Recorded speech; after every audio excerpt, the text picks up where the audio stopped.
Okay, good morning, everyone. My name is Prasanna Balaprakash. I'm a computer scientist at Argonne National Lab.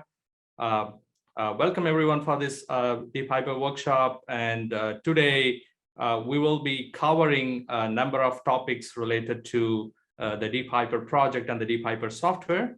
On behalf of the entire DeepHyper development team, I welcome you all. Thanks for signing up, and thanks for your interest. Today, we will start with this welcome and introduction, a little bit of logistics, and then we will directly go into the various topics. Okay, so let's get started. Okay, so we are at National Lab, and we have a lot of applications, and it is an understatement to say that artificial intelligence and machine learning is sort of changing the way that we do science at the national labs.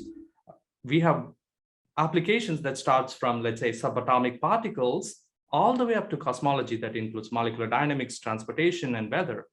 Each of these applications demand various types of machine learning applications, okay? Machine learning methodologies. And a thing to note here is it's not that one size fits all. Here we are dealing with diverse applications, diverse requirements, and diverse type of data. A particularity of the set of applications that we deal here at Argonne and elsewhere in the DOE complex is that it's not it's not again one size fits all, and we have to often customize machine learning models for these applications. And in the rest of the workshop, we will be primarily focusing on deep learning methods, but whatever we are going to present, and many of these things are also sort of applicable to classical learning algorithms as well. And to give you an idea, we have more than 100 plus AI ML applications at Argonne alone. So think of other DOE labs, think of other scientific complexes, and think of other applications. So it's, again, we want to emphasize that our focus will be on scientific applications, but we have also a number of engineering applications, and there are other applications which are not scientific, and engineering has a lot of relevance to what we are going to see in the rest of the workshop. The other thing about the scientific application is that it has a sort of a large tail, in the sense that the kind of customization and the kind of specialization that we had to make changes drastically. And also it is very custom to, let's say, one or two applications. So we cannot sort of take that and generalize to, let's say, build one big model and serve that for hundreds of different applications. So the customization is the key, and often this involves a lot of development process, and that's where we started.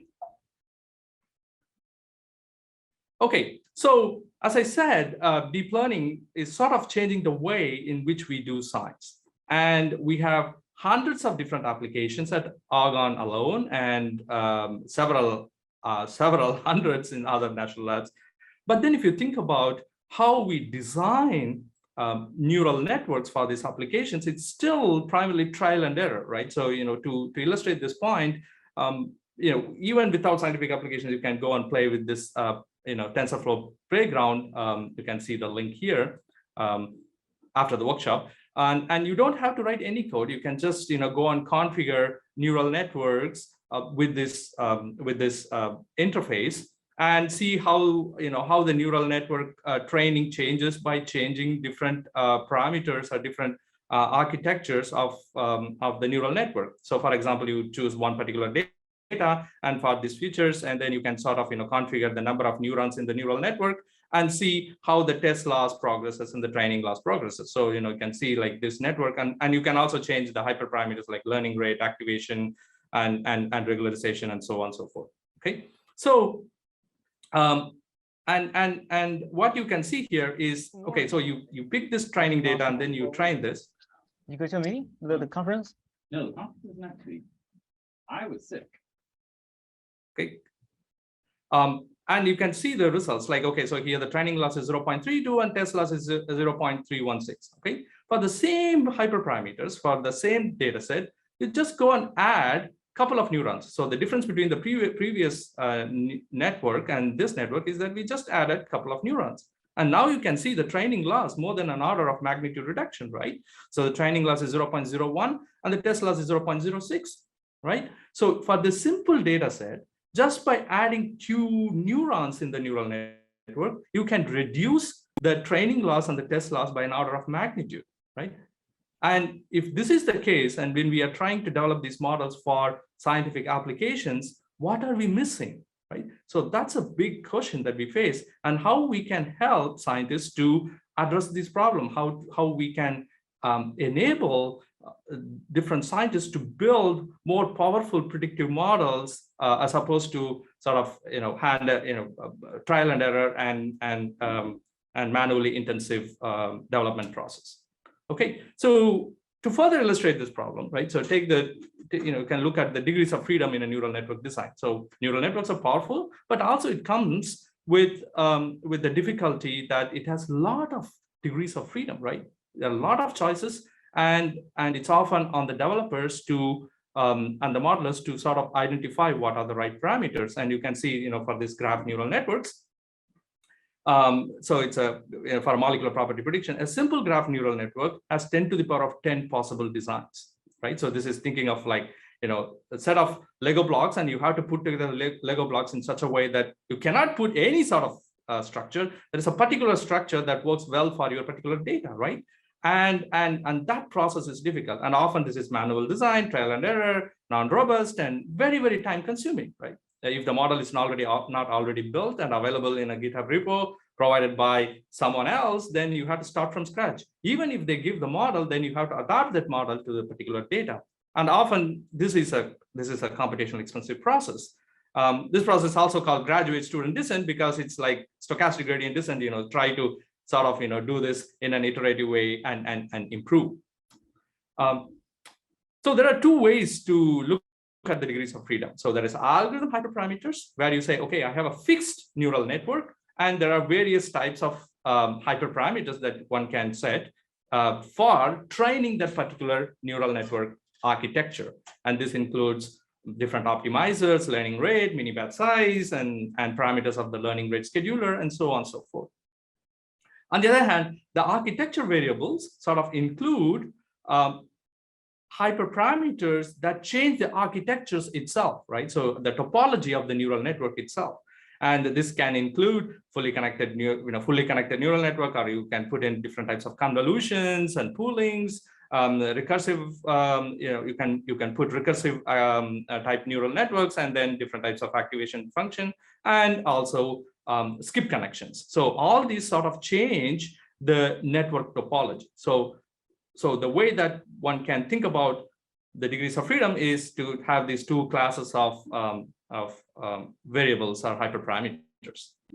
So what we do in DeepHyper Project is to look at these degrees of freedom, the architecture variables and algorithm hyperparameters, and how we can automate the process of designing the neural networks. And we have different components, and we will see each one of them as we go along. And there are 2 main components, search component, a workflow component. And the first 3 sessions, we will be looking at hyperparameter search, neural architecture search, and joint neural and hyperparameter search. Okay. So there are many different packages exist for optimizing the hyperparameters. But what makes DeepHyper different from several of the existing hyperparameter tuning packages is the scaling. And we can run it on a laptop, and with the same code, we can take it and run it on a, let's say if you have a DGX with multiple GPUs, you can run it and use multiple GPUs, or sort of a mid-size or large clusters, or even leadership class machines. That's another target, and you will have this different session to talk about that. But that's the key aspect, right? So this is all computationally expensive process. Yes, you can do it in laptop, but where DeepHyper really excels is when we scale them, on really large machines. But it doesn't prevent you from using that on your local machine. So we'll, much of the workshop is on running this on Google Colab or on a local machine. So it's still possible to do that. I would like to take this opportunity to thank the entire DeepHyper team. So I lead the project, but most of the credit goes to my colleague Romain Igelet, who works from France, has done a fantastic work on this project. But the DeepHyper software is not possible without the contributors. You can see subset of them. There are many. I cannot fit all the pictures, but some of them will be presenting today. But we are very, very thankful to the DeepHyper team, and hope we can get some of you as a part of the team as we move forward. And the DeepHyper workshop support not possible. All the organization and logistics.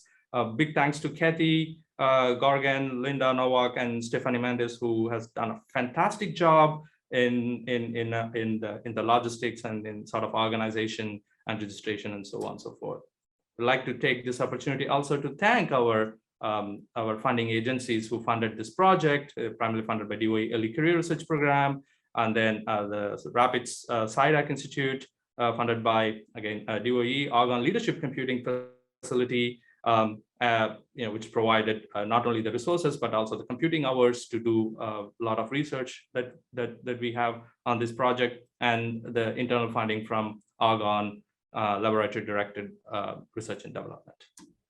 Okay, so the agenda, we will start with the hyperparameter search next. I will be presenting that, and then we'll have, each topic will have a hands-on. So, and then we'll have a neural architecture search, and then part 2 is ensembles and uncertainty quantification.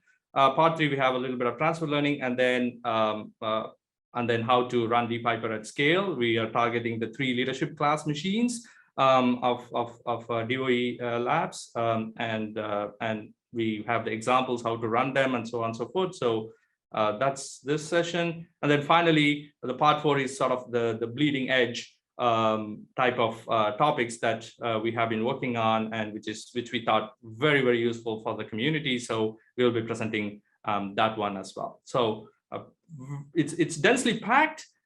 Stay with us, and I think a lot of interesting topics to cover today. Logistics, again, I have sent this link in the registration as well, but you can sign up to the Slack workspace, and then join this channel, ALCF DeepHyper Workshop July 2022, where you can ask questions. I have the team who will respond for the questions as they present or during the hands-on and so on and so forth. So please do sign up, ask questions there. You can also use Slack to ask questions, but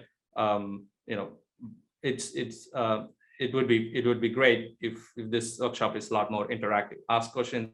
We are here to help you.